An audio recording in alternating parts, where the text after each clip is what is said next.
isa po sa landmark legislation po ng administrasyon nito is yung Create More. Ano po ba itong Create More?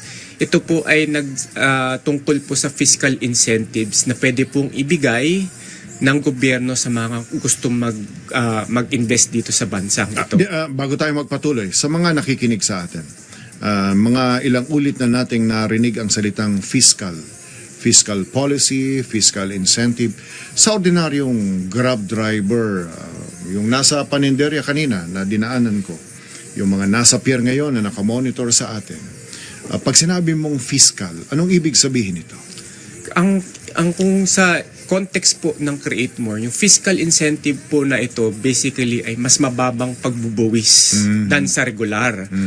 So, ginagawa po natin ito. Mas pinabababa pa ang pagbubuwis sa kung ano ang nangyayari bago ito isinabatas. Ayun. So, ginagawa po natin nga ito para mahikayat po mga investor na mag-invest dito sa bansa. Bakit po natin ginagawa yun? Kasi nga po kapag may investment, kapag may business, may trabaho. Pag may trabaho, may income po ang mga Pilipino at maganda po ang ating ekonomiya.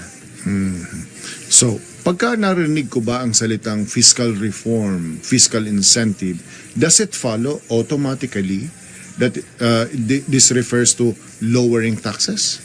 Hindi po. It doesn't follow? It doesn't follow. Ang fiscal reform po, pwede po babaan ng taxes, taasan ng taxes, alisin ang taxes, o magkaroon ng bagong tax. Pero dito sa Create More, ang objective nito, pababain ang mga taxes. Pababain po ang mga taxes ng mga ibang kumpanya po. Alright. Halimbawa, anong mga kumpanya? So, kailangan nyo po kasi po na mag-apply sa isang IPA po na gusto mo Sino muna ang makikinabang dito? Directly, sino makikinabang sa Create More?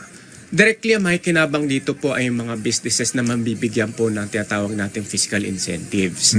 Na dahil meron silang fiscal incentives, magbi-business po sila dito at kapag meron pong business dito, mas marami pong trabaho na may makinabang po lahat po ng ating mamamayan. Ang objective ba ng Create More na may fiscal incentive na ibig sabihin pababaan ay mga foreign investors? Hindi po. It Ito doesn't po follow. available para sa lahat po ng klaseng investment. So, pwede pong domestic investment or foreign investment. Ano klase mga investment ito?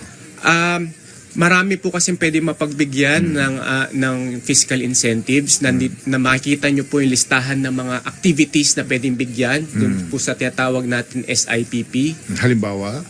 Sa SIPP po pwede po mabigyan dun yung mga agriculture, yung mga activities related to climate change, mga research, marami pa pong iba. Agriculture. Halimbawa sa agriculture, kailan ito naipasa? Create More?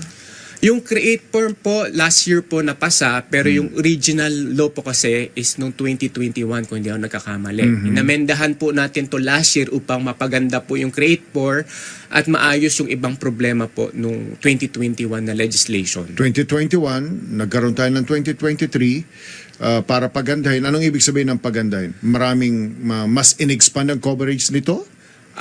Mas pinaganda po yung ating fiscal incentives. Para mas maging attractive. Maging attractive mas po attractive tayo. ito sa mga negosyante. Opo. Alright, mula noong 2021, 2023, 2025 na ngayon, nakakita ba tayo ng mga indicators na pumapasok at maraming mga nagnenegosyo sa sektor ng agrikultura in particular na pumapasok sa atin? Iklaro ko lang po, Sige. yung Create More po ay last year po na-sign, so 2024 lang po. Okay. At may datos po ang DOF na ilang billion na pong committed investment. Committed? Committed. Ibig sabihin nasa proseso? Nasa proseso.